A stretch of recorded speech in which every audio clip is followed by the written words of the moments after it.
Admit केलं. दुसऱ्या दिवशी झाकून लपून नाही, दिवसा म्हणजे मी त्यांच्या स्वतःच्या निवासस्थानी भेटायला गेलेलो आहे. त्यांच्या निवासस्थानी भेटलं, तब्येतीची विचारपूस करायला. तब्येतीची विचारपूस आणि लढा हे दोन वेगवेगळे प्रकार आहेत. लढ्यामध्ये आम्ही त्यांचे म्हणजे त्यांच्या विरोधातच राहणार.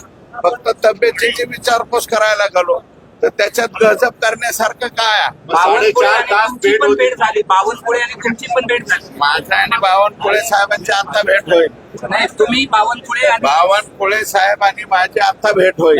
बावनकुळे साहेब असं म्हणाले, बावनकुळे साहेब असं म्हणाले की माझी धनंजय मुंडे आणि धस यांची 4.5 तास चर्चा झाली. त्यांनाच बोला, मला विचारू नका.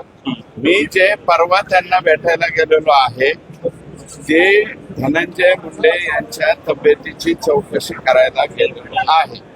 आणि रत्नागिरी 24 न्यूज चॅनलला आताच सबस्क्राईब करा आणि शेअर करायला विसरू नका.